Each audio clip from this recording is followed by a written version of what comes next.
नमस्कार दोस्तों, टिकोड एग्जाम में आप सभी का स्वागत है।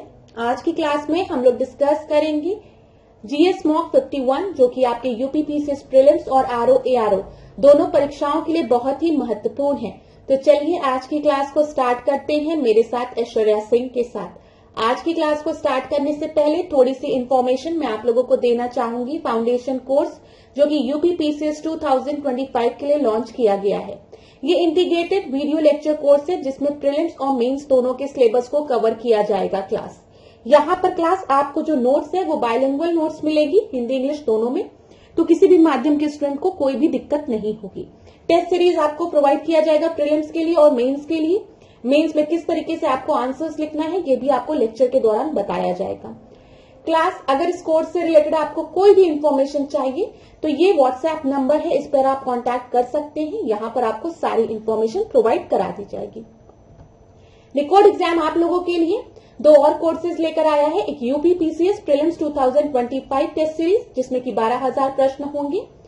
प्रैक्टिस के लिए मॉक टेस्ट के लिए यही 12,000 प्रश्न बहुत ही महत्वपूर्ण है। दूसरा जो है वो यूपीपीसीएस मुख्य परीक्षा उत्तर लेखन है, आंसर राइटिंग कोर्स है, जिसके बारे में अगर आपको कोई भी इंफॉर्मेशन चाहिए ये कांटेक्ट नंबर पे आप कांटेक्ट कर सकते हैं। क्लास एक बार मैं आपको बता दूं, जो मुख्य परीक्षा प्रोग्राम है इसमें पूरे जीएस सिलेबस को हमने वेरियस टॉपिक्स में डिवाइड किया है और हर टॉपिक से रिलेटेड 5 प्रश्न ऐसे दिए जाते हैं जिसके कि आंसर्स आप लिखकर हमें सेंड करते हैं। हमारे यहाँ के फैकल्टी उसको चेक करके आपको फीडबैक देते हैं। प्लस 5 क्वेश्चन ऐसे होते हैं जिसके कि मॉडल आंसर्स कोचिंग द्वारा आपको प्रोवाइड किए जाते हैं। तो हर टॉपिक से रिलेटेड आपके पास 10 प्रश्न होते हैं प्रैक्टिस के लिए, जो कि बहुत ही महत्वपूर्ण होते हैं। तो अगर मुख्य परीक्षा के कोर्स से आपको जुड़ना है तो भी आप इस नंबर पर कांटेक्ट कर सकते हैं। चलिए आज की क्लास को स्टार्ट करूंगी, लेकिन आज की क्लास को स्टार्ट करने से पहले मैं आप लोगों को एक महत्वपूर्ण बात बताना चाहती हूँ कि कुछ दिनों के लिए हम लोगों की जो क्लासेस हैं वो इसी फॉर्मेट में चलेगी जहां पर आप लोग मुझे नहीं देख पाएंगे। लेकिन क्लास आप लोग लेक्चर को अच्छे से करिएगा, क्योंकि इस पूरे लेक्चर में मैं आप लोगों को बहुत ही महत्वपूर्ण बातों को बताऊंगी जो कि आपकी परीक्षा के लिए बहुत ही इंपॉर्टेंट है। मुझे लगा कि आप लोगों का जो ये पूरा लेक्चर सीरीज है इसमें ब्रेक हो जाएगा और लंबा ब्रेक हो जाएगा, इसी कारण मैंने इस लेक्चर सीरीज को कंटिन्यू रखा है और आगे चल के हम लोग पुराने फॉर्मेट में स्मार्ट बोर्ड पर ही मैं आप लोगों को पढ़ाऊंगी। लेकिन ये कुछ दिनों की बात है तो थोड़ा सा आप लोग भी सहयोग दीजिएगा, ठीक है। आशा करती हूँ लेक्चर आप लोगों के लिए इंपॉर्टेंट हो और हमेशा क्लास याद रखिएगा। कभी भी पढ़ने बैठिए, ऐश्वर्या मैम की एक बात याद रखिएगा, पहले आप अपने लिए प्रार्थना करिए कि हे ईश्वर, जब हम इस तैयारी में उतरे हैं तो हमें आशीर्वाद दीजिए कि हम इस तैयारी में सफल भी हो। तो हमेशा जो लिस्ट ऑफ सिलेक्टेड कैंडिडेट में जो पीडीएफ आती है उसमें सबसे पहला नाम अपना सोचा करिए आप लोग, ठीक है। सोचिए कि आपका सिलेक्शन हो जाएगा और फिर अपने आप से हमेशा एक प्रश्न किया करिए कि क्यों होगा। तब आपको उत्तर मिलेगा कि हमने कर्म किया है, हमने मेहनत की है, ठीक है, हमने दिन रात एक किया है, हमने अपनी गलतियों से सीखा है, इसीलिए हमारा सिलेक्शन जरूर होना चाहिए। अपने पे विश्वास रखिए, अपने ईश्वर पर विश्वास रखिए, माता पिता के आशीर्वाद से आप लोगों का सिलेक्शन जरूर होगा। और कहीं पर भी कोई भी प्रॉब्लम होगी तो कमेंट बॉक्स में आप लोग मुझे बताइएगा। चलिए अब आज के लेक्चर को हम लोग स्टार्ट करते हैं। अब पहला प्रश्न हम देखते हैं। बाबर के संदर्भ में निम्नलिखित कथनों पर विचार कीजिए। भारत में मुगल वंश की स्थापना बाबर के द्वारा की गई थी। उसने फारसी में अपनी जीवनी बाबरनामा लिखी। तो यहाँ पर आपको बताना है कि कौन से कथन आपकी सही है।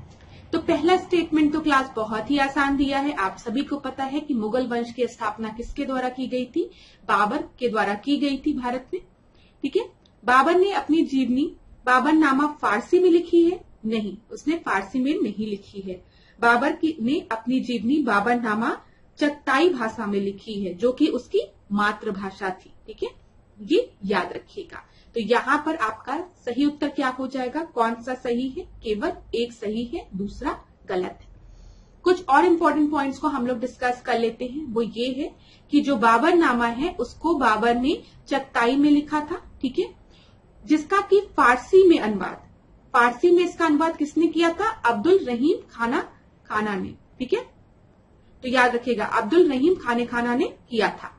फिर उसके बाद याद रखिएगा कि बाबरनामा का अंग्रेजी भाषा में किसने अनुवाद किया है, तो लिडन एंड अर्स्किन ने, ठीक है, इनका भी नाम याद रखिएगा। तो यहाँ पर ये जो पॉइंट्स हैं इंपॉर्टेंट है आपके परीक्षा के लिए, तो याद रखिएगा क्लास। चलिए आगे बढ़ते हैं दूसरे प्रश्न पे। दूसरा प्रश्न जो है वो भी बाबर से रिलेटेड है और ये 24 अप्रैल 2022 में पूछा गया प्रश्न है। इसमें क्या पूछा गया है, अफगानिस्तान पर आधिपत्य के समय बाबर को किसने भारत पर आक्रमण करने के लिए निमंत्रण दिया था? तो बताइए किसने दिया था? उस्ताद अली ने, मुस्तफा ने, दौलत खान ने या फिर हसन खान ने? तो यहाँ पर आपका सही आंसर क्या होगा ABCD में से? तो यहाँ पर जो आपका सही उत्तर है वो है दौलत खान ने। C आपका सही उत्तर है। ठीक है, अफगानिस्तान पर आधिपत्य के समय बाबर को पंजाब के सूबेदार दौलत खान लोदी ने भारत पर आक्रमण करने के लिए आमंत्रित किया था।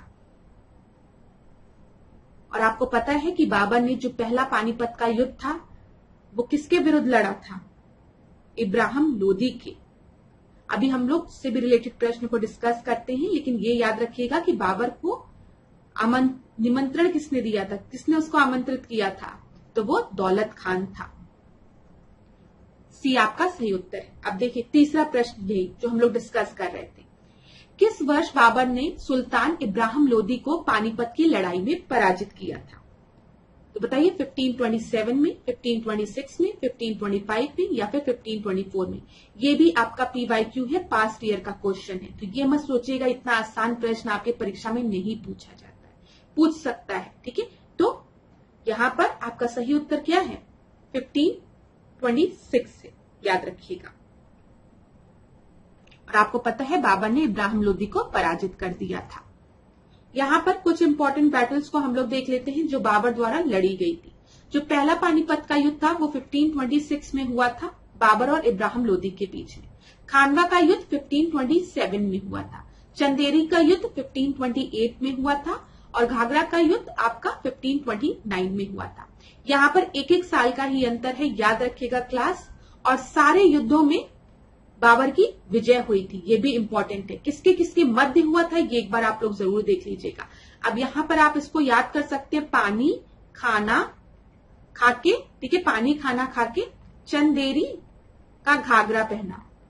ठीक है, ऐसे करके याद कर सकते हैं। पानी खाना खाने के बाद चंदेरी का घाघरा पहना। तो यहाँ पर आपका ये सारे बैटल जो है बाबर द्वारा लड़े गए हैं। अगला हम देखते हैं चौथा प्रश्न।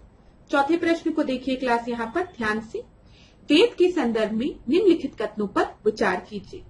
ऋग वेद विश्व की सबसे प्राचीन वेद है। यजुर्वेद का संबंध संगीत से है। तो यहाँ पर आपका सही उत्तर क्या होगा? यहाँ पर आपका सही उत्तर क्या होगा बताइए, इसको आप करिए कौन सा सही है। ठीक है, करेक्ट मान के चलते हैं। तो ऋग्वेद की जब हम बात करते हैं तो आप सभी को पता है जो ओल्डेस्ट वेद है, ठीक है, वो कौन सा है? वो ऋग्वेद है। तो पहला आपका बिल्कुल सही है। कितने वेद हैं? 4 वेद हैं। कौन कौन से? ऋग्वेद, यजुर्वेद, सामवेद और अथर्ववेद, ये हमारे 4 वेद हैं। यजुर्वेद का संबंध संगीत से है दिया गया है। बताइए यजुर्वेद का संबंध क्या संगीत से है? नहीं, यजुर्वेद का संबंध जो है वो संगीत से नहीं है। तो यहाँ पर दूसरा आपका गलत हो गया। संगीत से किस वेद का संबंध है? सामवेद का। जब हम सामवेद की बात करते हैं तो यह भारतीय शास्त्रीय संगीत की उत्पत्ति यहां से हुई है। तो यहाँ पर पूछा गया उपयुक्त कथनों में से कौन सा सही है? हम सही मान के चल रहे हैं। Which of the following are correct? तो ओनली 1। तो ए आपका सही उत्तर हो जाएगा। अब क्लास यहाँ पर एक बार हम जल्दी से सारे वेद को देख लेते हैं।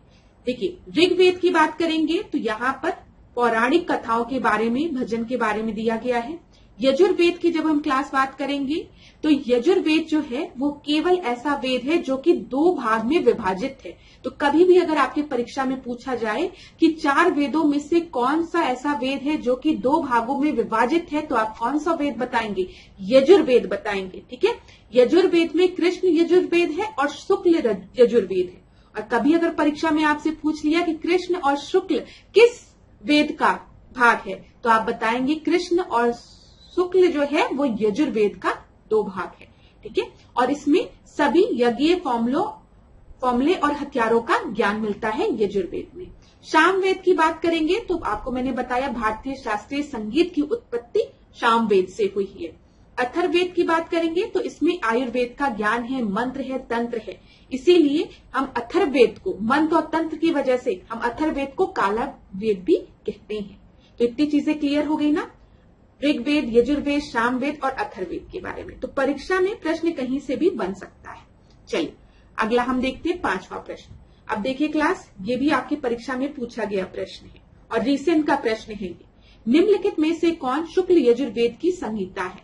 अभी मैंने आपको बताया ना कि कौन सा ऐसा वेद है जो 2 भागों में विभाजित है, तो वो यजुर्वेद था। यजुर्वेद के 2 भाग कौन से हैं? कृष्ण वेद और शुक्ल वेद। ठीक है, अब आपकी परीक्षा में क्या पूछा गया है कि शुक्ल यजुर्वेद की संहिता के बारे में आपको बताना कौन सा है। ठीक है, तो वाजसेनेयी, ठीक है, मैत्रायणी, तैत्तिरीय या फिर काठक। तो यहां पर आपका सही उत्तर क्या है?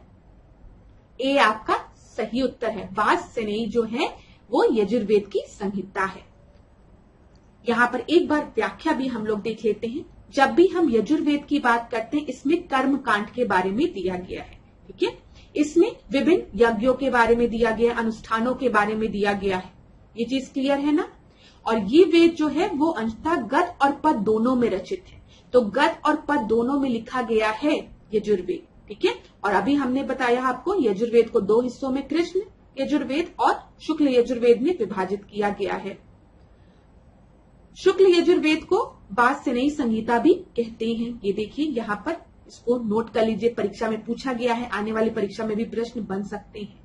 ठीक है, और कृष्ण यजुर्वेद की 4 शाखाएं हैं। वो कौन कौन सी है? काठक संहिता, कपिस्थल संहिता, ठीक है, मैत्रायणी संहिता और तैत्तिरीय संहिता। तो ये अगर कभी परीक्षा में पूछा, देखिए एक बार आपकी परीक्षा में ये पूछ लिया है कि शुक्ल यजुर्वेद की संहिता क्या है, तो वाजसेनेयी। इसी तरीके से हो सकता है आने वाली परीक्षा में पूछ ले कि कृष्ण यजुर्वेद की कितनी शाखाएं हैं, तो आप बताएंगे 4 शाखाएं हैं। और वो 4 शाखाएं कौन कौन सी है यहाँ पर लिखा हुआ है। ठीक है, तो इसको भी आप लोग याद रख लीजिएगा। क्लास, हम लोग पास्ट ईयर के क्वेश्चंस जब देखते हैं तो उसका मतलब ये नहीं होता है कि जो प्रश्न पूछा है खाली हमें उतना ही पढ़ना है। प्रश्न हमने पढ़ लिया, ठीक है, अच्छी बात है। अगर सेम एज इट इज प्रश्न आपके परीक्षा में रिपीट हो गया तो बहुत अच्छी बात है, लेकिन हमें थोड़ी सी प्लस तैयारी अपनी रखनी पड़ेगी। मतलब उस प्रश्न से रिलेटेड कुछ और इम्पोर्टेंट पॉइंट्स को हमें इंक्लूड करना पड़ेगा, ताकि अगर इससे रिलेटेड आगे पीछे करके कोई प्रश्न बने तो वो भी हमारा सॉल्व हो जाए। तो यहाँ पर इसका स्क्रीनशॉट क्लास आप लोग जरूर ले लीजिएगा और इसको 1-2 बार पढ़ेंगे आप लोग तो आपको याद हो जाएगा। अगला हम देखते हैं 6वां प्रश्न। अघन्य की बात की गई है यहाँ पर। ऋग्वेद के कई परिच्छेदों में प्रयुक्त अघन्य शब्द का अर्थ क्या होता है? बताइए। पुजारी के लिए, स्त्री के लिए, गाय के लिए या फिर ब्राह्मण के लिए? तो ये एक आसान प्रश्न है, परीक्षा में कई बार रिपीट हुआ प्रश्न है ये। और यहाँ पर आपको पता है कि ऋग्वेद में अघन्य शब्द जो प्रयोग किया गया है वो गाय के लिए। तो सी आपका एकदम सही उत्तर है। अब यहाँ पर क्लास हम देख लेते हैं। ऋग्वेद के कई परिच्छेदों में प्रयुक्त अघन्य शब्द गाय के लिए प्रयुक्त हुआ है। गाय जो थी उस समय की सबसे महत्वपूर्ण पशु हुआ करती थी। ठीक है, गाय मुद्रा की भांति प्रयुक्त होती थी। अगर किसी के पास जितनी गाय थी उसको उतना अमीर माना जाता था। जो क्रय विक्रय की जो क्रिया होती थी उसमें भी गाय का प्रयोग किया जाता था। जैसे आपको कुछ चाहिए तो आपने गाय दिया, उसके बदले आपको कुछ मिल गया। अब जैसे आप इस समय क्या आपको पैसे देना पड़ता है ना, तो आप पैसे देते हो तो मूल्य से मूल्यवान वस्तु आप खरीद लेते हो। आप सोना भी खरीद सकते हो, डायमंड भी खरीद सकते हो, गाड़ी भी खरीद सकते हो, कुछ भी खरीद सकते हो पैसे देके।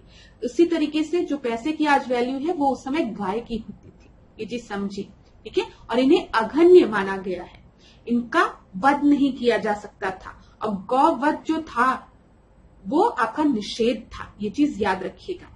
चलिए अगला हम देखते हैं 7वां प्रश्न। The earliest occurrence of the month famous as Gayatri month is found in the following text. Simple सा क्वेश्चन है, गायत्री मंत्र के नाम से प्रसिद्ध मंत्र सर्वप्रथम किस ग्रंथ में मिलता है? भगवद गीता, अथर्ववेद, ऋग्वेद या फिर मनुस्मृति? यहाँ पर आपका सही उत्तर क्या है? ऋग्वेद में, सी आपका सही उत्तर है। तो देखिए क्लास, यहाँ पर ऋग्वेद से रिलेटेड जितने भी अभी रिसेंट में पूछे गए PYQ है, पास्ट ईयर का क्वेश्चन है, वो मैंने आपको बता दिया है। और जो इंपॉर्टेंट पॉइंट्स मैं आपको और बता सकती थी वो भी मैंने आपको बता दिया है, ठीक है। अच्छा, ये वाली जो क्लास थी पहले भी अपलोड हुई थी, लेकिन उसको थोड़ा सा मैंने हटवा दिया है। ये आपकी नई क्लास है। क्वेश्चन आपको सिमिलर लग रहे होंगे, लेकिन ये आपकी एकदम न्यू क्लास है, मैं बता दूं, क्योंकि वहां पे थोड़ा सा एरर था बीच में, तो उसको डिलीट करके ये एकदम न्यू क्लास अपलोड की गई है। तो इसको आप लोग जरूर देखिएगा एक बार। चलिए आगे हम लोग बढ़ते हैं। 7वां प्रश्न हो गया, ऋग्वेद से रिलेटेड इंपॉर्टेंट प्रश्नों को हमने देखा। अब दूसरा टॉपिक देखते हैं। सूची 1 को सूची 2 के साथ सुमेलित करना है। यहाँ पर आपका क्या है, ट्राइब्स है। मैंने आपको बोला है जब तक परीक्षा ना हो जाए ये जो ट्राइब्स वाला जो आपका चैप्टर है इसको बार बार रिवाइज करो। वर्ल्ड में जो ट्राइब्स हैं उनको भी आपको पढ़ना है, इंडिया के ट्राइब्स भी पढ़ने हैं, साथ ही साथ यूपी के ट्राइब्स भी पढ़ने हैं, ठीक है। क्योंकि अगर परीक्षा में यहां से प्रश्न बने तो आपकी बिल्कुल भी गलत ना हो। तो यहाँ पे अभी हम भारत में जो आपके जनजाति हैं उनके बारे में देखते हैं। यहाँ पे गद्दी दिया है, टोडा दिया है, खासी दिया है, नागा दिया है, तो आपको मैच करना है। गद्दी की बात हम करेंगे तो ये कहां पर मिलती है हमको, ये कहां पाए जाते हैं, हिमाचल प्रदेश में। तो ए का सेकंड यहाँ पर है। टोडा की बात करेंगे तो टी से टोडा, टी से तमिलनाडु, ठीक है, तो ये तमिलनाडु में है। बी का 4th हो गया। गारो, खासी, जैंतिया ये जो रेंजेस हैं कहाँ पाए जाते हैं आपकी, मेघालय में। तो खासी ट्राइब्स कहाँ मिलती है हमें, मेघालय में मिलती है। और नागा की हम बात करेंगे तो नागा ट्राइब्स जो है वो नागालैंड में, मणिपुर में, इस रीजन में। तो यहाँ पर आपका सही उत्तर डी हो गया, ठीक है। अगला हम देखते हैं, यहाँ पर कुछ इंपॉर्टेंट ट्राइब्स देख लेते हैं, फिर से रिवाइज कर लीजिए। अरुणाचल प्रदेश की बात करेंगे क्लास, आपतानी, ये आपके परीक्षा में पूछा गया है, टिक लगाइए। मिसमी भी आपके परीक्षा में पूछा गया है, डफला भी पूछा गया है, मिरी भी पूछा गया है, ठीक है, खामती पूछा गया है। जहां पर मैंने टिक लगाया है ये सब आपकी जनजातियां आपके परीक्षा में पूछी जा चुकी है पास्ट ईयर में, हो सकता है फिर से रिपीट हो जाए। चकमा याद रखिएगा, असम में। मिखिर कई बार पूछा गया है, बोरा भी कई बार पूछा गया है। गारो, खासी, जैंतिया तो जो रेंज है वो मेघालय में है ही है और ये जनजाति भी वहीं पर पाई जाती है। हमार याद रखिएगा, ये कहां पर है, मेघालय में, ठीक है। अब यहाँ पर देखिए नागालैंड में जो इंपॉर्टेंट है, अंगामी आपके परीक्षा में कई बार पूछा गया है, ये पूछा गया है, ठीक है। फिर कोन्याक भी पूछा गया है। लोथा भी नहीं पूछा गया है, लेकिन आप देख सकते हैं। क्लास जो भी मैं बता रही हूं इंपॉर्टेंट है, परीक्षा में पूछे गए हैं, उनको तो आपको याद रखना ही पड़ेगा, ताकि अगर सुमेलित करने को दे तो अगर आपको 1-2 ऑप्शन भी आता हो तो आप करेक्ट आंसर पे पहुंच सके। ऐसा होता है ना कि जब मैच करने के लिए पूछा जाता है, सुमेलित करने के लिए, तो 1, 2, 3, 4 में से अगर एक भी आता हो तो कभी कभी एक आता है उसी से आंसर निकल आता है, या 2 आता है तो उसी से आंसर निकल जाता है। तो इसी वजह से अगर कुछ जनजातियां भी आपको याद हो गई तो फिर आप वहां पर सुमेलित कर लेंगे आसानी से, अगर सुमेलित वाला प्रश्न पूछा गया तो। मणिपुर की बात करेंगे तो कुकी, लेप्चा ये परीक्षा में पूछा जा चुका है, कुकी और लेप्चा। त्रिपुरा की बात करेंगे तो यहाँ पे त्रिपुरा की तो याद रखिएगा, भूटिया आपके परीक्षा में पूछा गया। चकमा भी आपके परीक्षा में पूछा गया है, ठीक है। और यहाँ पर गारो, कुकी, ठीक है, कुकी ये याद रखिएगा क्लास। जब हम कुकी की बात कर रहे हैं तो ये मणिपुर त्रिपुरा वाला रीजन हो गया, और कुका की बात करेंगे तो वो पंजाब वाला रीजन हो जाएगा। आगे देखते हैं, केरल देख लीजिए। केरल में आपका पुलियान याद रखिएगा, इरुला याद रखिएगा। तमिलनाडु टोडा तो इतनी बार रिपीट हुआ है आपकी परीक्षा में, बहुत बार रिपीट हुआ है, ठीक है, तो टोडा याद रखिएगा। अंडमान निकोबार मोस्ट इंपॉर्टेंट, बहुत बार यहां से भी प्रश्न बना है, इसकी तो सारे ट्राइब्स आप याद कर लीजिए। ग्रेट अंडमानी तो याद ही रहेगा, निकोबारी भी याद रहेगा, ओंगे याद रखिएगा, ठीक है। जारवा भी पूछा गया, ओंगे भी पूछा गया, सोमपेन भी पूछा गया और सेंटिनलीज भी पूछा गया। तो वेरी इंपॉर्टेंट क्लास, इसको भी नोट डाउन कर लीजिए। और अब तो आप लोगों को याद भी हो गया होगा। चलिए 9वां प्रश्न हम देखते हैं, निम्नलिखित में से कौन सही सुमेलित नहीं है बोला गया है। तो चलिए बताइए कौन सा सही सुमेलित नहीं है। कुमारगुप्त प्रथम प्रतीक दिया गया है, पथिक दिया गया है, फिर प्रभावती गुप्ता दिया गया है और समुद्र गुप्त दिया गया है। तो बताइए कौन सा आपका सही सुमेलित नहीं है। तो जब हम कुमारगुप्त की बात करते हैं तो मंदसौर अभिलेख जो है वो कुमारगुप्त से रिलेटेड है, एकदम सही है, ठीक है। तक्षशिला अभिलेख जो है वो पथिक से रिलेटेड है, एकदम सही है। एरन अभिलेख में हम समुद्रगुप्त से रिलेटेड है, एकदम सही है। उदयगिरी गुफा दिया गया है, उदयगिरी गुफा जो है वो प्रभावती गुप्ता से रिलेटेड नहीं है, उदयगिरी गुफा जो है वो चंद्रगुप्त द्वितीय से रिलेटेड है, ठीक है, याद रखिएगा। तो यहाँ पर कौन सा आपका सही सुमेलित नहीं है, सी आपका सही सुमेलित नहीं है। अब आगे बढ़ते हैं, यहाँ पर हम लोग क्लास, यहाँ पर देख लीजिए, प्रभावती गुप्ता का उदयगिरी से कोई भी संबंध नहीं था, से कोई भी अभिलेख प्राप्त नहीं हुआ है। चलिए 10वां प्रश्न अब हम देखते हैं। 10वें प्रश्न में क्या दिया गया है, अंतर्राष्ट्रीय मुद्रा कोष के संबंध में निम्नलिखित में से कौन सा कथन आपका सही है पूछा गया है। तो बताइए, या किसी भी देश को ऋण प्रदान कर सकता है। IMF की बात की गई है, इंटरनेशनल मॉनेटरी फंड की। या केवल विकसित देशों को ही ऋण प्रदान कर सकता है, या केवल सदस्य देशों को ही ऋण प्रदान करता है, और आखिरी दिया गया या किसी देश के केंद्रीय बैंक को ऋण प्रदान करता है। यहाँ पर आपका सही क्या होगा, बताइए कौन सा सही होगा आपका। तो IMF जो है इंटरनेशनल मॉनेटरी फंड या केवल सदस्य देशों को ही ऋण प्रदान करता है। It provide loans only to the member countries. See आपका बिल्कुल सही है। आगे बढ़ेंगे हम लोग 11वें प्रश्न। 11वां प्रश्न देखिए क्लास, निम्नलिखित समाचार पत्रों को उनके संपादकों के साथ मिलान करना है। तो चलिए मिलान करिए। वंदे भारत की बात करेंगे तो वंदे भारत किसके द्वारा लिखा गया है या कौन इसके संपादक है, तो बताइए मैडम कामा, लाला हरदयाल या फिर बरिंद्रनाथ चट्टोपाध्याय। तो यहाँ पर आपका सही उत्तर क्या है, वंदे मातरम की बात हो रही है, वो दिमाग में ट्रेन आ गया वंदे भारत, ठीक है। वंदे मातरम के संपादक जो हैं वो आपके हैं बरिंद्रनाथ चट्टोपाध्याय। तो फर्स्ट का सी आपका सही है, 2 जगह दिया गया है। तलवार की बात करेंगे तो मैडम कामा, तो सेकेंड का ए हो गया, ठीक है। और गदर की बात करेंगे तो लाला हरदयाल। तो यहाँ पर आपका सही उत्तर क्या हो गया, डी आपका एकदम सही उत्तर हो गया। आगे बढ़ते हैं क्लास, यहाँ पर कुछ समाचार पत्र देखते हैं और इसके संपादक देखते हैं। अमृत बाजार पत्रिका दी गई है। अमृत बाजार पत्रिका के संपादक कौन है, मोतीलाल घोष है। और भाषा कौन सी है, बंगाल है। प्रकाशन स्थान कौन सा है, कलकत्ता है। और वर्ष 1868 है। अब देखिए यहीं पर आपका दूसरी बार भी अमृत बाजार पत्रिका दिया गया है। मोतीलाल घोष अभी भी संपादक दिए गए हैं, लेकिन भाषा आपकी कौन सी हो गई है, अंग्रेजी हो गई है।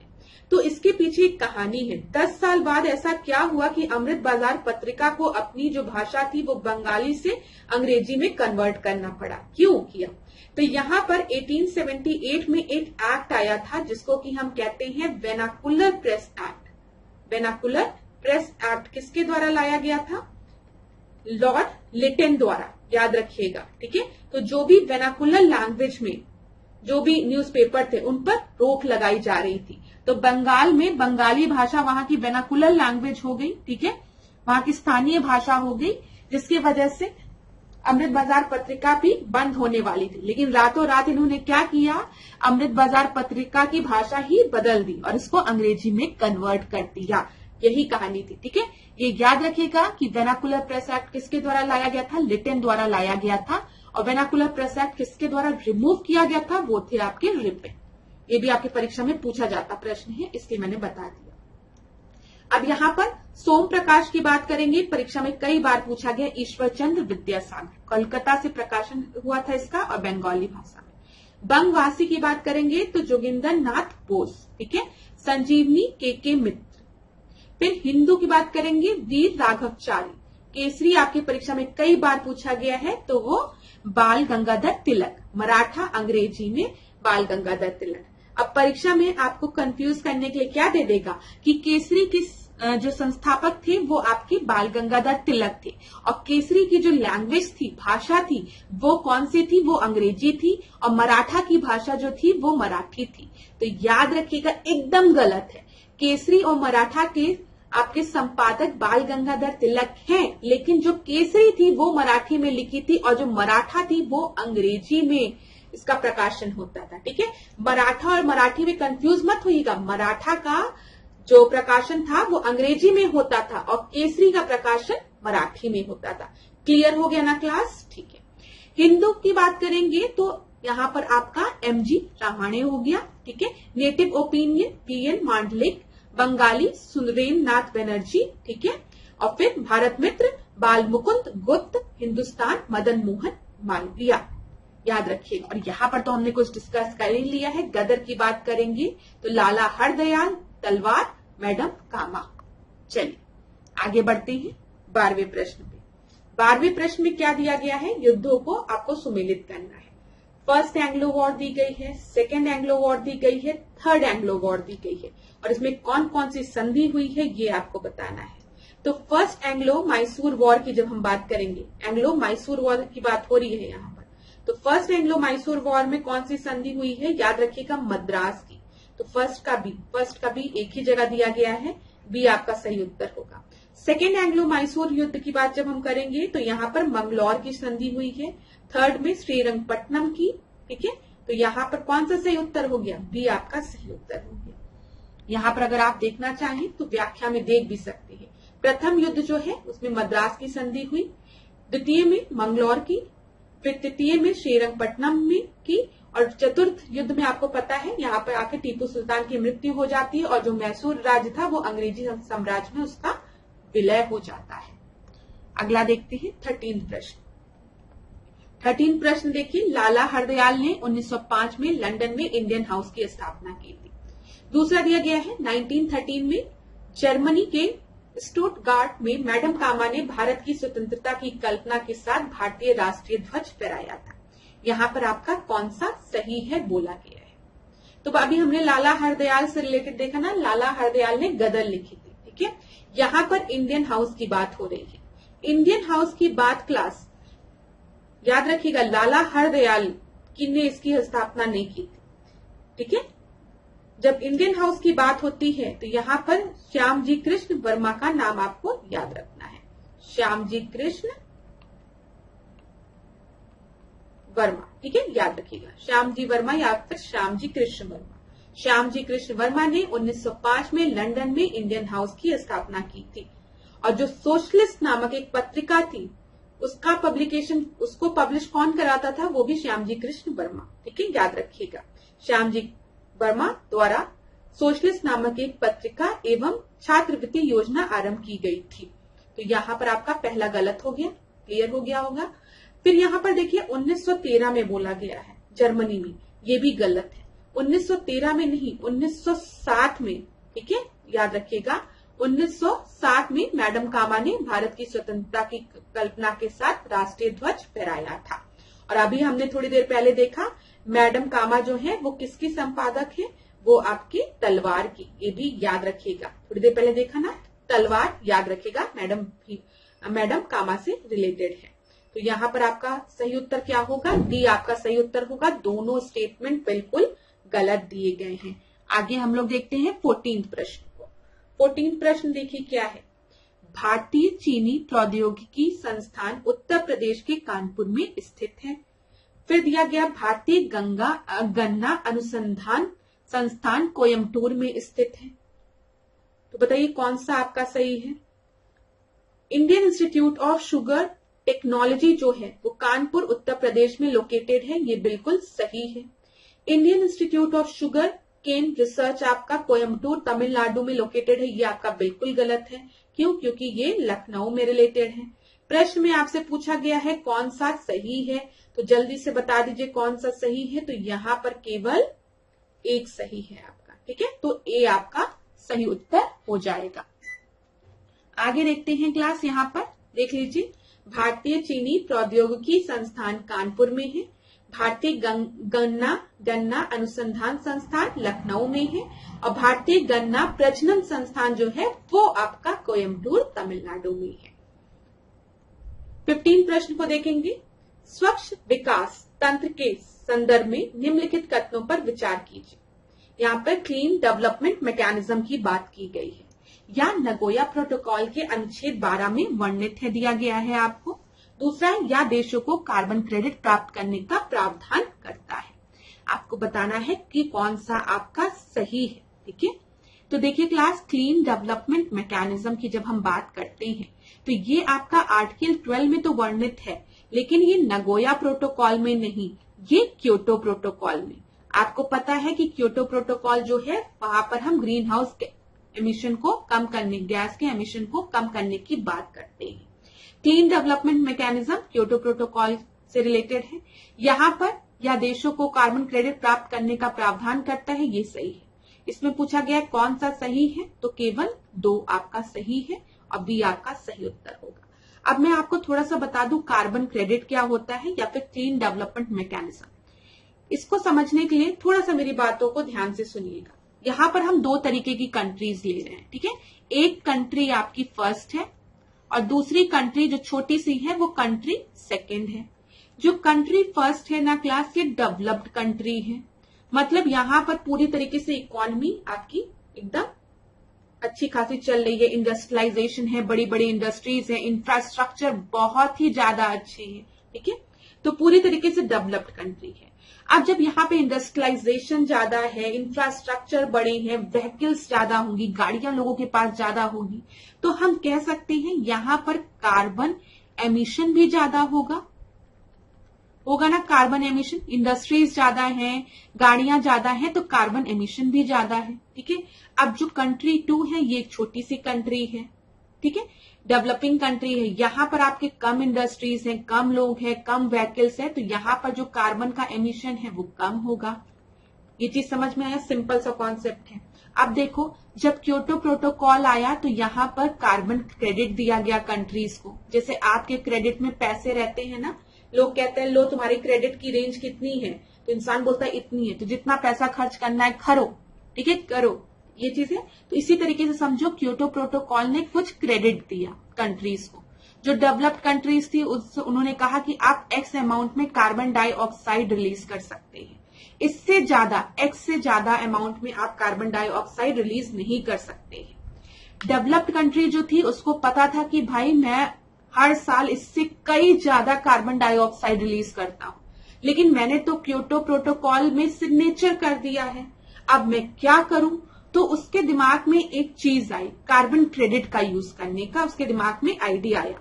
कार्बन क्रेडिट क्या था, वो गई डेवलपिंग कंट्री के पास, जो छोटी कंट्री थी, उससे कहा कि भाई साहब आप मेरी मदद करिए, आप मुझे अपना क्रेडिट दे दीजिए, क्योंकि आप तो एक्स अमाउंट से बहुत ही कम कार्बन डाइऑक्साइड रिलीज करते हो, तो आप क्या करो, ये जो एक्स अमाउंट आपको रेंज दी गई है वो आप मुझे बेच दो, और मैं इसके बदले आपकी कंट्री में बड़े बड़े प्रोजेक्ट लेके आऊंगा। लेकिन ये जो प्रोजेक्ट होंगे ना क्लास, वो आपके रिन्यूएबल प्रोजेक्ट होंगे। मतलब जैसे सोलर पैनल्स लगा दिया, ठीक है, इको फ्रेंडली प्रोजेक्ट होंगे, इंफ्रास्ट्रक्चर। ये नहीं कि वहां पे भी जाकर इंडस्ट्री लगा दी और कार्बन डाइऑक्साइड एमिशन बढ़ा दिया, ऐसा नहीं करेगा डेवलप्ड कंट्री।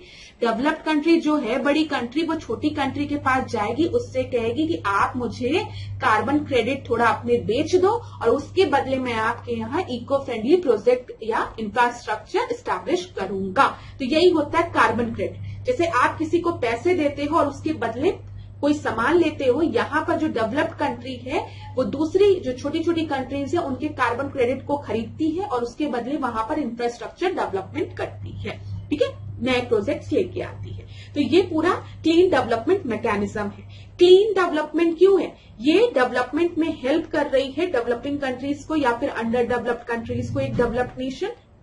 और ये जो डेवलपमेंट है वो क्लीन है, स्वच्छ है, यहाँ पर हम एमिशन नहीं करेंगे, इको फ्रेंडली प्रोजेक्ट स्टैब्लिश करेंगे, इसीलिए क्लीन डेवलपमेंट मैकेनिज्म इसको बोला जाता है।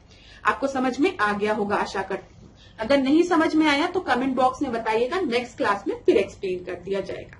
अब यहाँ पर क्लास देखिए, दूसरा क्वेश्चन है आपका, अभी हमने 15 क्वेश्चन देखा है, ये आपका 16th क्वेश्चन है, ठीक है, 16वां प्रश्न है। नीचे आपको 2 कथन दिए गए हैं, कथन 1 और कथन 2। कथन 1 में क्या बोला गया, क्योटो प्रोटोकॉल में केवल विकसित देश सम्मिलित हैं और ये उन पर अधिक बोझ डालता है। दूसरा आपको दिया गया है, क्योटो प्रोटोकॉल का United nation framework convention on climate change से कोई संबंध नहीं है। तो बताइए, यहां पर जो पहला स्टेटमेंट क्लास आपको दिया गया, क्योटो प्रोटोकॉल केवल विकसित देश सम्मिलित है और ये उन पर अधिक बोझ डालता है। यहां पर याद रखिएगा कि इसमें ना क्योटो प्रोटोकॉल में आपके विकसित और दोनों डेवलप्ड और डेवलपिंग कंट्रीज दोनों सम्मिलित है, ऐसा नहीं है।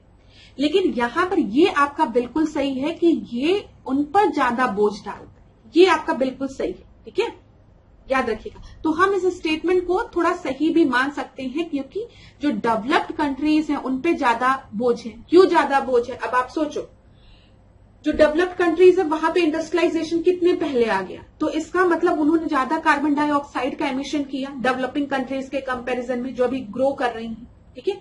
तो जब आपने ज्यादा एमिशन किया है तो भाई आपके कंधे पर बोझ भी तो ज्यादा पड़ना चाहिए।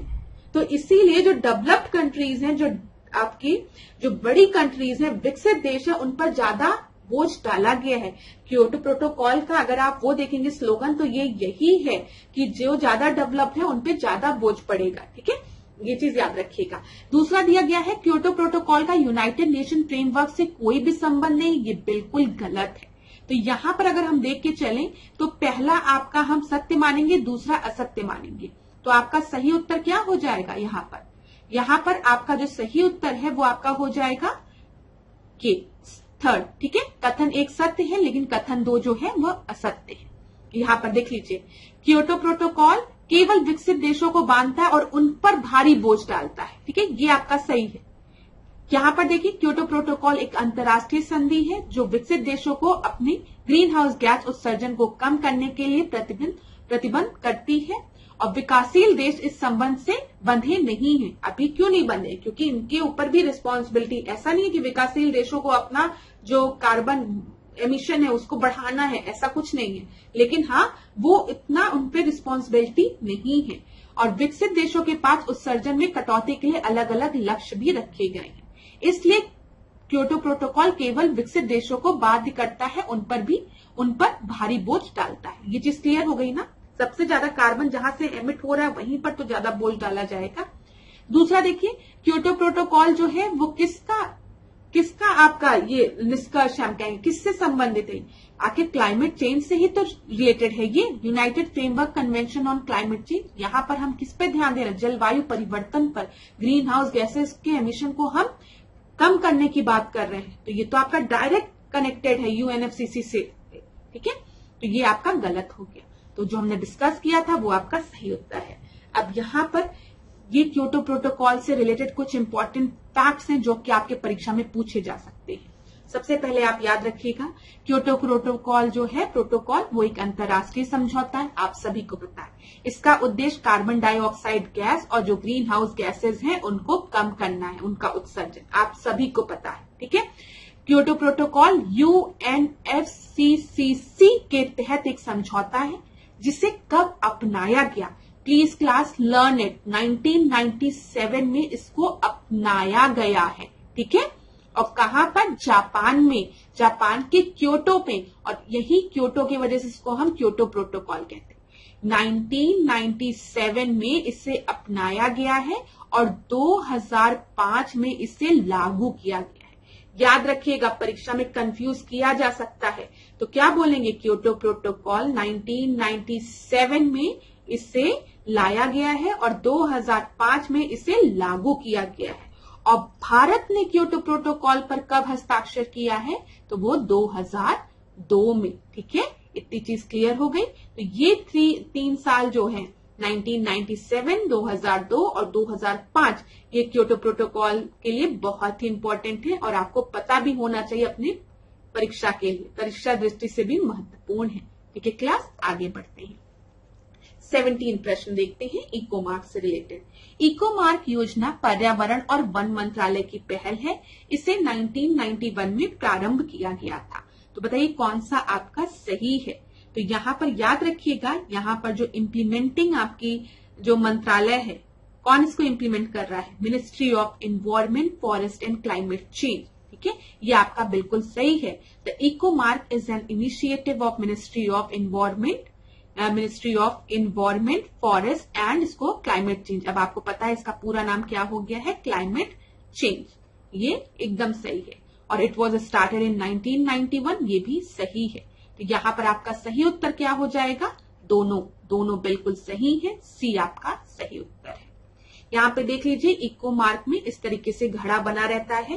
ठीक है, इसको किस मंत्रालय द्वारा आपका इंप्लीमेंट किया जाता है? इको लेबलिंग को ministry of Environment, Forest and Climate change. और सर्टिफाइंग एजेंसी कौन है? तो BIS से याद रखिएगा, ब्यूरो ऑफ इंडियन स्टैंडर्ड इसकी सर्टिफाइंग एजेंसी है। अगर एजेंसी का नाम पूछा तो आप BIS बताएंगे, अगर मंत्रालय के नाम पूछा तो आप environment and forest and Climate change मंत्रालय की बात करेंगे। कहाँ कहाँ इफेक्टिव है? भारत में इफेक्टिव है, इंडिया में। कब से इफेक्टिव है? 1991 से। इसमें कितने प्रोडक्ट की कैटेगरीज है? 17 प्रोडक्ट की। ठीक है, इसका लीगल स्टेटस क्या है? एडवाइजरी है, ये याद रखिएगा। यहाँ पर जो भी आपके इको फ्रेंडली प्रोडक्ट्स हैं उसमें ये इको मार्क आपका बना रहता है। ठीक है क्लास, इतने ही क्वेश्चन आपके परीक्षा में यहां से बन सकते हैं। आगे हम देखते हैं 18वां प्रश्न। सामुदायिक अंतःक्रिया के संदर्भ में निम्नलिखित कथनों पर विचार कीजिए। ठीक है, कम्युनिटी इंटरेक्शन की बात की गई है। मैंने पहले भी इससे रिलेटेड प्रश्न आपसे डिस्कस किया है, जिसमें हमने सिम्बायोटिक रिलेशनशिप की बात किया है, कम्युनलिज्म की बात किया है ना। ठीक है, तो वही चीज है।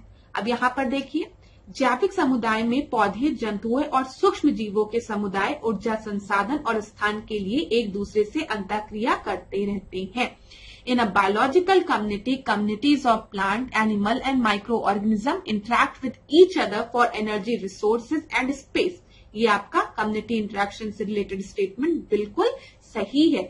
यहाँ पर आपके छोटे छोटे एनिमल्स, प्लांट्स, माइक्रो ऑर्गेनिज्म, ठीक है, कम्युनिटी सब एक दूसरे से इंटरेक्ट करते हैं पर्यावरण में, आपको पता है। और ये कम्युनिटी इंटरेक्शन में भी आपको कम्युनिटी एक दूसरे से इंटरेक्ट कर रही है।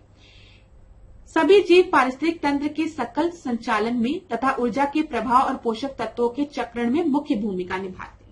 ये भी एकदम सही है। जितने भी लिविंग ऑर्गेनिज्म हैं वो बहुत ही की रोल प्ले करते हैं इकोसिस्टम में। ठीक है, चाहे फ्लो ऑफ एनर्जी हो या है साइक्लिंग ऑफ न्यूट्रिएंट हो। तो दोनों ही बहुत जनरल स्टेटमेंट है और बिल्कुल सही है। भले ही प्रश्न बड़ा था लेकिन आसान था। यहाँ पर बस एक अंडरस्टैंडिंग होनी चाहिए, ऐसे प्रश्न आप आराम से कर सकते हैं। तो 18 का सी आपका बिल्कुल सही उत्तर है। अगला देखते हैं 19। पारिस्थितिक तंत्र के संदर्भ में निम्नलिखित कथनों पर विचार कीजिए। तो क्लास चलिए विचार कीजिए, हम इकोसिस्टम की बात कर रहे हैं। या किसी स्थान पर पाए जाने वाले केवल जीवों के मध्य परस्पर संबंध है। It is a mutual relationship only among the organism found in a place. अब मैं तो आप लोग को बताते बताते थक गई हूं कि जब भी हम पारिस्थितिक तंत्र की बात करेंगे, हम इकोसिस्टम की बात करेंगे, तो यहाँ पर हम जैविक और अजैविक घटक दोनों की बात करेंगे और जैविक और अजैविक घटक के बीच में हम इंटरेक्शन की बात करेंगे। ठीक है, एक रिलेशनशिप की बात करेंगे। तो यहाँ पर खाली लिखा है कि यहाँ पर इकोसिस्टम में mutual relationship among the organism found in a place, खाली लिविंग ऑर्गेनिज्म में, खाली बायोटिक ऑर्गेनिज्म में इंटरेक्शन होता है, रिलेशनशिप होता है, नहीं। इकोसिस्टम में आपके जैविक अजैविक घटक दोनों होते हैं, बायोटिक अबायोटिक दोनों होते हैं और दोनों के बीच में एक इंटरेक्शन भी होता है। तो ये तो आपका गलत हो गया। जैसे एग्जाम्पल के लिए क्लास अगर आप सोचिए ना, तो इकोसिस्टम छोटे से छोटा भी हो सकता है, बड़े से बड़ा भी हो सकता है। अगर आप हाथ में एक मुट्ठी चीनी ले लीजिए, ठीक है, और उस चीनी को खाने के लिए कई चींटियां आपकी मुट्ठी में आ जाए, तो आप कहेंगे यहां पर भी एक इकोसिस्टम फॉर्म हो गया। आप पूछो कैसे फॉर्म हो गया? आपने जब एक मुट्ठी चीनी को लिया तो यहाँ पर जो चीनी थी वो आपकी अजैविक घटक थी, अबायोटिक कंपोनेंट था, और जो चींटियां थी वो आपकी बायोटिक कंपोनेंट हो गई। ठीक है, जैविक घटक हो गए, दोनों में इंटरेक्शन हुआ, इकोसिस्टम फॉर्म हो गया। इसी तरीके से हम अगर पूरी पृथ्वी को एज एन इकोसिस्टम देखें, ठीक है, पारिस्थितिक तंत्र देखें, तो पूरी पृथ्वी आपकी एक पारिस्थितिक तंत्र है। आप जलीय पारिस्थितिक तंत्र देखते हैं, एक्वेटिक इकोसिस्टम, टेरेस्ट्रियल इकोसिस्टम ना, तो हर जगह एक छोटा से छोटा इकोसिस्टम हो सकता है, बड़ा से बड़ा इकोसिस्टम हो सकता है। पारिस्थितिक तंत्र शब्द का प्रयोग जो सर्वप्रथम ट्रांसले द्वारा 1935 में किया गया, ये आपका बिल्कुल सही है। ठीक है, एकदम सही है। और यहाँ पर आपका सही उत्तर क्या हो जाएगा बताइए? यहाँ पर आपका सही जो है वो आपका केवल 2 है। क्यों? क्योंकि पहले वाले में खाली जैविक घटक की बात की गई थी, अजैविक की बात नहीं की गई थी, इसलिए वो गलत हो गया। इसमें प्रश्न को हम देखते हैं। संख्या पिरामिड के संदर्भ में निम्नलिखित कथनों पर विचार कीजिए। यह प्रत्येक तल में व्यक्तित्व संख्या दर्शाता है, ठीक है, इंडिविजुअल नंबर्स को दर्शाता है, या सदैव सीधा होता है। यहाँ पर आपका कौन सा सही होगा, कौन सा गलत होगा बताना है। तो पहला तो बिल्कुल सही है, पिरामिड ऑफ नंबर। यहाँ पे नंबर क्या है कि एक लेवल में हम ईच लेवल में कितने संख्या है इंडिविजुअल्स की, उसको, जैसे अगर हम माने क्लास की एक टेरेस्ट्रियल इकोसिस्टम को हम ले रहे हैं, यहाँ पर बहुत ढेर सारे प्लांट्स हैं, पेड़ हैं, ग्रासेस हैं, ठीक है, जो कि प्रकाश संश्लेषण के माध्यम से अपना भोजन बना रहे हैं। ये आपके प्रोड्यूसर्स हो गए, ठीक है, जो अपना भोजन खुद बना रहे हैं। इसके बाद क्या आते हैं? आपके प्राइमरी कंज्यूमर्स आते हैं, प्राथमिक उपभोक्ता, जिसमें कि टिड्डा हो गया, ठीक है, तो उनकी संख्या क्या है? फिर इन टिड्डों को खाने वाले सांप की संख्या क्या है? तो ठीक है, यहाँ पर हम क्या देख रहे हैं, हर ट्रॉपिक लेवल में क्या संख्या है इंडिविजुअल्स की, और इसी को हम ड्रॉ कर रहे हैं। यहाँ पर हमको पिरामिड सीधा मिल रहा है, लेकिन कभी कभी ये पिरामिड आपका उल्टा भी होता है। कब ये पिरामिड उल्टा होगा उसको देखो, अगर हम एक पेड़ लेते हैं, एक इंडिविजुअल पेड़ लेते हैं और इस पेड़ को हम एज एन इकोसिस्टम देखते हैं, अब हम इसका पिरामिड ऑफ नंबर ड्रॉ करते हैं तो कैसा बनेगा। ठीक है, यहां पर देखिए, यहां पर अगर आप देखेंगे तो यहां पर पिरामिड ऑफ नंबर्स जो है वो आपका उल्टा बनेगा। ठीक है, समझ में आ रहा है क्लास, कैसे उल्टा बनेगा। एक पेड़ हम देख रहे हैं तो प्रोड्यूसर आपका एक है। ठीक है, इस प्रोड्यूसर पे छोटे छोटे स्क्वेरल्स है, मतलब वो छोटे छोटे आपके कीड़े मकोड़े, सब पहले समझ लो, ये स्क्वेरल्स कुछ भी समझ लो, वो है। ठीक है, उससे कम है। इनको खाने वाली जो पक्षी आ रही हैं वो उससे कम है, उससे ज्यादा है, सॉरी। तो यहाँ पर जो नंबर्स है वो आपका बढ़ रहा है। पेड़ एक है, जो प्रोड्यूसर्स है वो एक है, इसी वजह से नीचे की तरफ कम है।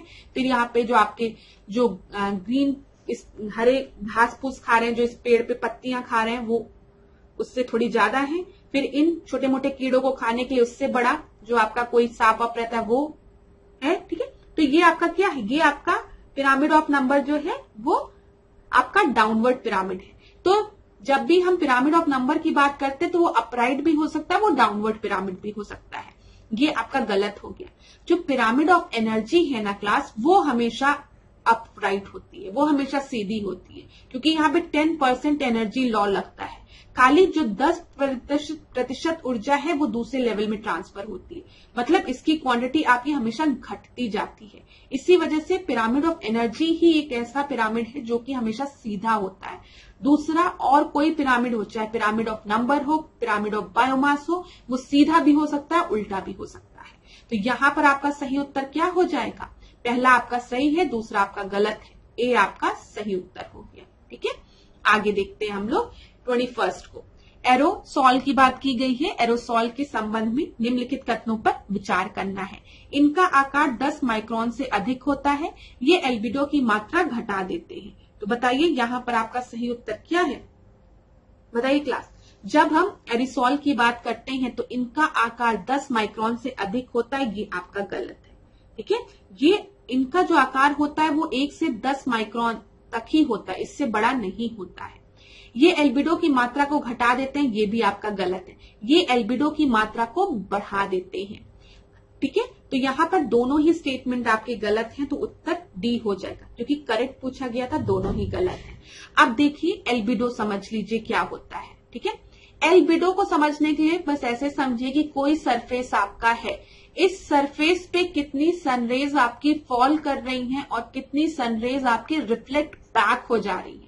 जितनी सनरेज यहां से रिफ्लेक्ट बैक हो जा रही है उतना ही उसका एल्बिडो होगा। ठीक है, अगर मैं आपसे पूछूं कि कोई ब्लैक सरफेस है, ठीक है, काला सरफेस है, और कोई आपका व्हाइट सरफेस है, तो किसका एल्बिडो ज्यादा होगा, तो व्हाइट सरफेस का एल्बिडो ज्यादा होगा। ब्लैक सरफेस जो है वो तो जितनी रेज यहाँ फॉल कर रही है मैक्सिमम रेज को एब्सॉर्ब कर लेगा, इसीलिए कहते हैं ना कि काला कपड़ा गर्मी भी करता है। क्यों, धूप में मत निकलो, काला कपड़ा गर्म करेगा, क्योंकि इसलिए गर्म करेगा क्योंकि जितनी भी सनरेज इस पे फॉल होगी वो एब्सॉर्ब कर लेगा। लोग कहते हैं हल्के रंग का कपड़ा गर्मी में पहनो, क्यों गर्मी में पहनो, ताकि रिफ्लेक्ट बैक हो, गर्मी कम लगे। ठीक है, ये चीज याद रखिएगा। तो यहाँ पे जब भी एरोसोल की बात करते हैं, यहाँ पे जो पार्टिकल्स होते हैं वो क्या करते हैं, एल्बिडो की मात्रा घटा नहीं देते, वो बढ़ा देते हैं एरोसोल की वजह से।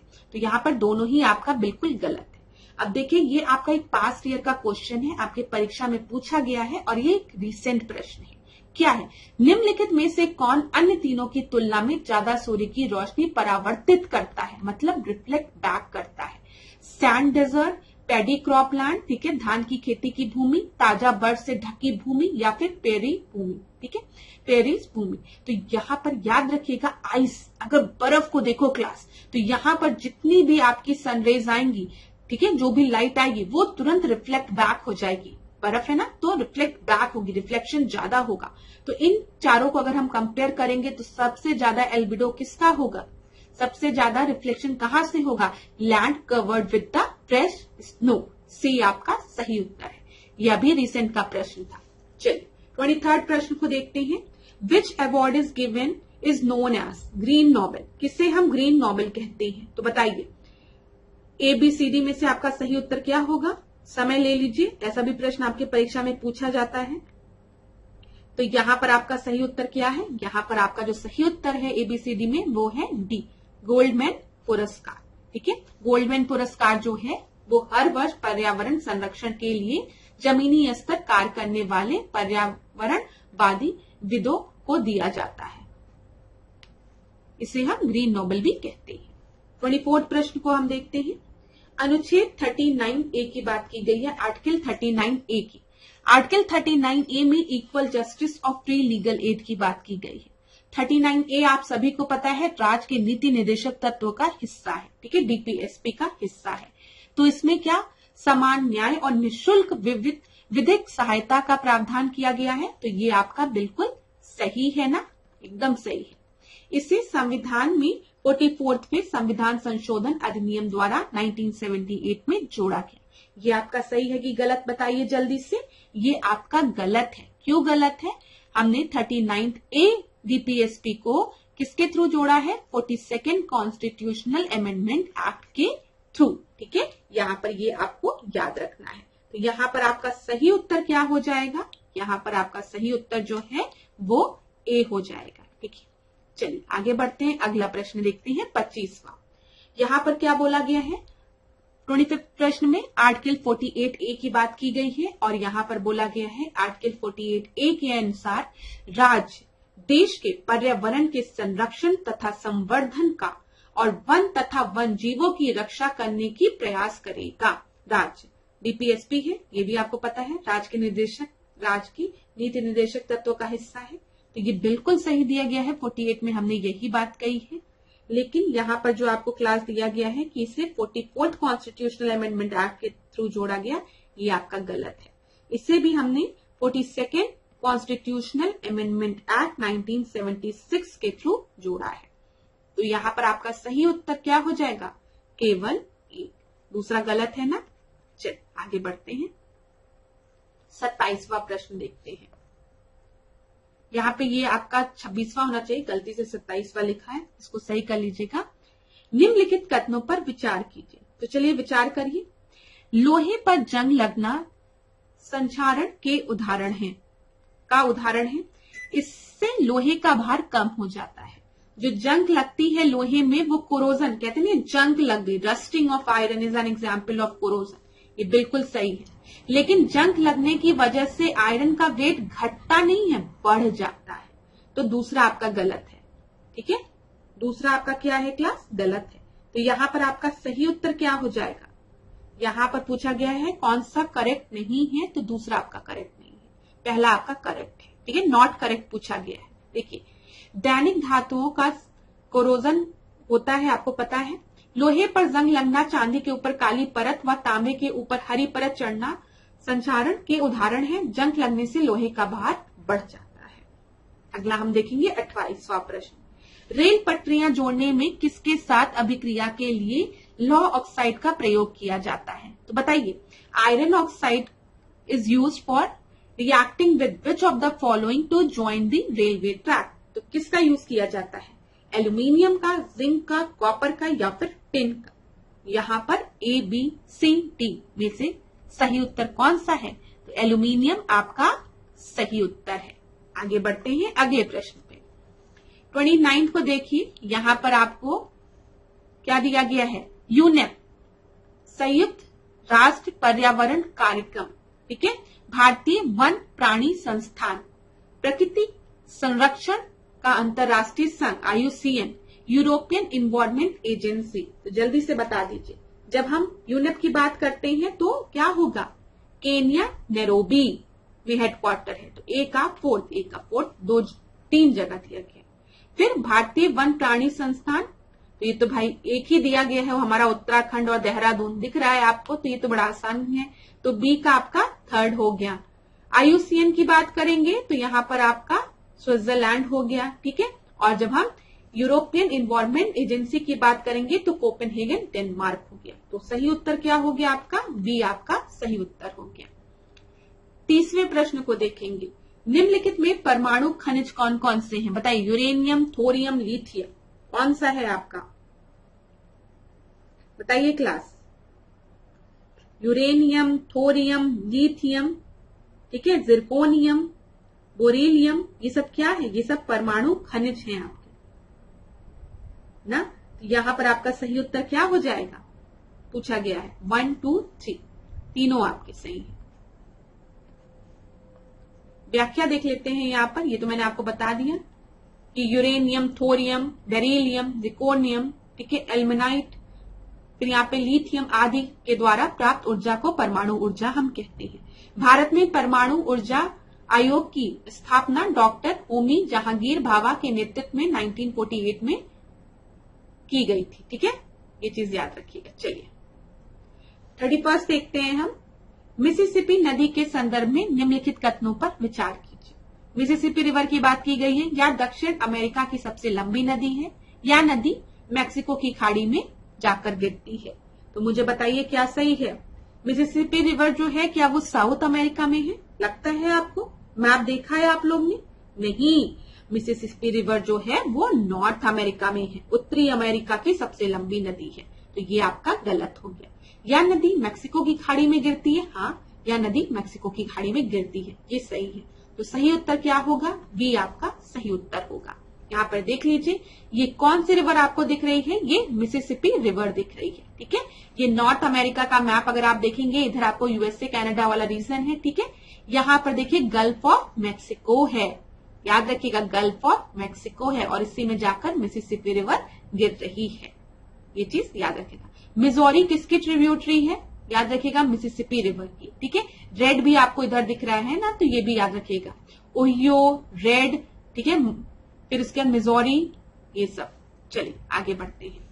32 देखते हैं। निम्नलिखित कथनों पर विचार कीजिए। किलिमंजारो ऑस्ट्रेलिया महाद्वीप का सबसे ऊंचा पर्वत है या एक अपशिष्ट ज्वालामुखी पर्वत है? किलिमंजारो कहां पर है? ऑस्ट्रेलिया में है? बताओ हाँ कि ना? नहीं, किलिमंजारो ऑस्ट्रेलिया में नहीं है। किलिमंजारो जो है वो अफ्रीका में है, और ये डॉर्मेंट वॉल्केनिक माउंटेन है, ये आपका सही है। तो इसमें पूछा गया है कौन सा करेक्ट है, तो पहला गलत है, दूसरा सही है, उत्तर बी हो जाएगा। अगला हम देखते हैं 33 प्रश्न। अफ्रीका विश्व का तीसरा सबसे बड़ा महाद्वीप है। दूसरा स्टेटमेंट दिया गया, इस महाद्वीप से कर्क रेखा, मकर रेखा एवं विषुवत रेखा तीनों रेखाएं गुजरती हैं। तो आपका सही उत्तर यहाँ पर क्या होगा? अफ्रीका जो है वो क्या थर्ड लार्जेस्ट कॉन्टिनेंट है? नहीं, एशिया के बाद विश्व का सबसे बड़ा महाद्वीप कौन सा है? वो है अफ्रीका। तो ये आपका गलत हो गया। अफ्रीका से Tropic of Cancer, Tropic of Capricorn, equator तीनों पास होते हैं। हाँ, ये बिल्कुल सही है। ठीक है, तो यहाँ पर आपका सही उत्तर क्या होगा? केवल 2। अब एक बार अफ्रीका के मैप को देख लेते हैं। ये देखिए क्लास, अफ्रीका का मैप है। ऊपर आपको क्या दिख रहा है? ऊपर आपको ट्रॉपिक ऑफ कैंसर दिख रहा है। यहाँ पर क्या दिख रहा है? यहाँ पर विषुवत रेखा दिख रही है, मतलब इक्वेटर दिख रहा है। इधर मकर रेखा थी, इधर आपका नीचे ट्रॉपिक ऑफ कैप्रिकॉर्न है, जिसको कि हम क्या कहते हैं? एक कर्क हो गया, एक मकर हो गया। ये मकर हो गया, ये कर्क हो गया। कैंसर आपका कर्क हो गया, ये मकर रेखा हो गई, और ये विषुवत रेखा हो गई। तीनों गुजर रही है। यहाँ पर अगर आपको कर्क रेखा का याद रखना है तो आप माली से याद रख सकते हैं। खाली मैं अफ्रीका की बात करी माली से। ठीक है, माली से कैसे याद रहेगा आपको? यहाँ पर आप देखिए क्लास, सबसे पहले तो आपका माली ही हो जाएगा। ठीक है, उसके बाद ए से अल्जीरिया हो गया, लीबिया हो गया, इजिप्ट हो गया। तो ऐसे आप याद कर सकते हैं। और इधर आपका वेस्टर्न सहारा, ये देख लीजिए, ये माली हो गया, अल्जीरिया हो गया, ठीक है, लीबिया हो गया, इजिप्ट हो गया। तो माली करके आप याद रख सकते हैं। और यहाँ पर अगर ट्रॉपिक ऑफ कैप्रिकॉर्न बात करेंगे, किसकी? कैप्रिकॉर्न की, तो नामीबिया हो गया, बोत्सवाना हो गया, ठीक है, इधर आपको मोजाम्बिक हो गया। अब कुछ इंपॉर्टेंट पॉइंट हम लोग देख लेते हैं अफ्रीका के बारे में। अभी मैंने आपको बताया है सबसे इंपॉर्टेंट पॉइंट कि एशिया के बाद विश्व का दूसरा सबसे बड़ा महाद्वीप कौन सा है? तो वो अफ्रीका है। याद रहेगा? ठीक है। फिर जिब्राल्टर जनसंधि याद रखिएगा। जिब्राल्टर स्ट्रेट जो है वो अफ्रीका को यूरोप से पृथक करता है। अब यहाँ पर देखिए, ये आपका क्या है? ये आपका अफ्रीका है, और इधर आपको जिब्राल्टर जल संधि मिलेगी। तो जिब्राल्टर जल संधि जो है वो अफ्रीका को यूरोप से पृथक करता है। अफ्रीका में कुछ ट्राइब्स बुशमैन कहाँ मिलते हैं? कालाहारी डेजर्ट में मिलते हैं। परीक्षा में कई बार पूछा है बुशमैन कालाहारी, याद रखिएगा। पिग्मी कॉन्गो बेसिन में, परीक्षा में कई बार पूछा है पिग्मी कॉन्गो, ठीक है। बद्दू जो है वो सहारा मरुस्थल में मिलते हैं। तो बुशमैन, पिग्मी, बद्दू ये सब आप याद रखेंगे। कहाँ मिलते हैं? हमको अफ्रीका में मिलते हैं। प्लेस कालाहारी, कॉन्गो बेसिन में पिग्मी, और बद्दू जो है वो आपका सहारा में, ठीक है। विश्व की सबसे लंबी नदी जो है नील, वो अफ्रीका महाद्वीप में बहती है, ठीक है। नील नदी को अगर आप देखेंगे तो यहाँ पर आपको नील रिवर दिख रही है, ये याद रखिएगा, परीक्षा में पूछा जाता है। अफ्रीका की कॉन्गो नदी विषुवत रेखा को और लिम्पोपो नदी मकर रेखा को 2 बार काटती है। यहाँ पर अगर आप देखिए ये आपका कौन सा है? ये आपका ट्रॉपिक ऑफ कैंसर है, ठीक है। ट्रॉपिक ऑफ कैंसर, और इधर आपका कैप्रिकॉन मकर रेखा है। तो यहाँ पर फिजिकल मैप नहीं है। जब फिजिकल मैप आप देखेंगे तो वहां पर आपको पता चलेगा जो कॉन्गो नदी है वो विषुवत रेखा को 2 बार काटती है। सॉरी, यहाँ पर आपके इक्वेटर को, ये याद रखिएगा, विषुवत रेखा आपका इक्वेटर है, इक्वेटर को 2 बार काटती है। और लिम्पोपो नदी जो है वो मकर रेखा को 2 बार काटती है, ठीक है। तो यहाँ पर आप देखिएगा फिजिकल मैप में आपको दिखेगा। ये चीज क्लियर है ना क्लास? ये मकर हो गया, ये आपका विषुवत रेखा हो गया, और एक आपका हो गया कौन सा? कर्क। ये कर्क, कैंसर कर्क, ये मकर हो गया, और ये विषुवत रेखा हो गया, ठीक है। जब यहाँ पर आप देखेंगे यहाँ पर तो आपको मिलेगा लिम्पोपो, और इधर आपको कॉन्गो मिलेगा। यहाँ पे कॉन्गो अगर आप देखिए इधर ही आपको कॉन्गो रिवर मिलेगा विषुवत रेखा के पास, और लिम्पोपो इधर की तरफ आपको मिलेगा। ये 2 बार काटती हैं दोनों, याद रखिएगा, वेरी इंपॉर्टेंट, वेरी इंपॉर्टेंट। फिर अफ्रीका का जोहानसबर्ग नगर जो है वो विश्व के स्वर्ण उत्पादक नगरों में से एक है। अफ्रीका का ट्रांसवाल क्षेत्र में जेब्रा और जिराफ जानवर के लिए विख्यात है ये, ठीक है। अफ्रीका के उष्ण घास मैदान सवाना और शीतोष्ण घास के मैदान वेल्ड कहलाते हैं, याद रखिएगा। सवाना और वेल्ड अफ्रीका में परीक्षा में पूछा जाता है। अफ्रीका में एक पठार आपको मिलता है, उस पठार का नाम है अबिसीनिया पठार, ये भी याद रखिएगा। कभी परीक्षा में पूछे कि अबिसीनिया पठार कहाँ पर है, तो ये दक्षिण अफ्रीका में स्थित एक पठार है, ठीक है। फिर यहाँ पे जोहानसबर्ग जो है वो स्वर्ण नगरी कहलाता है। किम्बर्ले की अगर हम बात करेंगे, अभी हमने किम्बर्ले की बात की थी, तो किम्बर्ले में आपको हीरा मिलता है, हीरो के लिए प्रसिद्ध है। जोहानसबर्ग स्वर्ण के लिए, गोल्ड के लिए फेमस है। अफ्रीका में सबसे ज्यादा चाय का उत्पादन कहाँ पर होता है? कीनिया में होता है। जैतून तेल का उत्पादन सबसे ज्यादा कहाँ होता है? ट्यूनीशिया में होता है, ठीक है। और यहाँ पर ये भी इंपॉर्टेंट पॉइंट है, याद रखिएगा। स्टेनली जलप्रपात की बात करेंगे, वाटरफॉल की बात करेंगे, ये तो कॉन्गो रिवर पर है, ठीक है। अभी हमने क्या बताया था कॉन्गो रिवर के बारे में? एक इंपॉर्टेंट फैक्ट कि कॉन्गो रिवर जो है वो किसको? विषुवत रेखा को, इक्वेटर को 2 बार काटती है, ठीक है। और लिम्पोपो जो है वो मकर को 2 बार काटती है, ट्रॉपिक ऑफ कैप्रिकॉन को, ठीक है। चलिए, विक्टोरिया जलप्रपात जो है वो जाम्बेजी नदी पर है। परीक्षा में कभी पूछे कि विक्टोरिया वाटरफॉल किस पर है, तो वो जाम्बेजी नदी पर है। नील नदी का उद्गम स्थल अगर आपसे पूछेगा तो आप बताएंगे विक्टोरिया वाटरफॉल, ठीक है। विक्टोरिया झील, सॉरी, विक्टोरिया लेक जो है वो नील नदी का उद्गम स्थल है, ये भी याद रखिएगा। और इसी पर आपका आसवान बांध भी है। तो इसको मैं क्लियर कर देती हूं ताकि आप लोग अगर चाहें तो स्क्रीनशॉट ले लीजिए, क्लास इंपॉर्टेंट है ये चीज आपको पता होना चाहिए। आगे बढ़ते हैं हम लोग, स्क्रीनशॉट ले लीजिए, एक बार रिवाइज कर लीजिएगा। अफ्रीका का वाला टॉपिक आपका कवर हो। Thank you so much class. आज के सेशन को यहीं पे एंड करूंगी। आशा करती हूँ आप लोग खूब पढ़ रहे होंगे और ये क्लासेस आपके लिए हेल्पफुल होगी। कोई भी डाउट होता है, कोई भी परेशानी होती है, कमेंट बॉक्स में बेझिझक होकर पूछा करिए आप लोग, कोई दिक्कत नहीं। किसी भी स्पेसिफिक सब्जेक्ट में दिक्कत होती है तो वो भी पूछा करिए आप लोग, उसमें भी कोई दिक्कत नहीं है। लास्ट में जाते जाते फिर वही बात कहूंगी कि पूरे तैयारी में सबसे इंपॉर्टेंट रोल किसको प्ले करना है, वो आप खुद हैं, ठीक है। तो आपको खुद मेहनत करनी है, पढ़ना है, पास्ट ईयर्स के क्वेश्चन लगाने हैं, मॉक टेस्ट लगाना है, बार बार चीजों को रिवाइज करना है, करंट अफेयर से अपडेट करना है, ठीक है। और फिर परीक्षा में बैठकर खूब अच्छा पेपर करके आना है और फिर मेंस में अपीयर होना है। इसी आशा के साथ कि आप लोग खूब पढ़ रहे हैं, ठीक है। मैं आज की क्लास को एंड करूंगी। कोई भी डाउट होगा कमेंट बॉक्स में आप लोग पूछिएगा। धन्यवाद क्लास। इसी तरीके से मेरे साथ ऐश्वर्या सिंह के साथ डिकोड एग्जाम के साथ बने रहिए। आपका दिन मंगलमय हो। खूब पढ़िए, खूब आगे बढ़िए।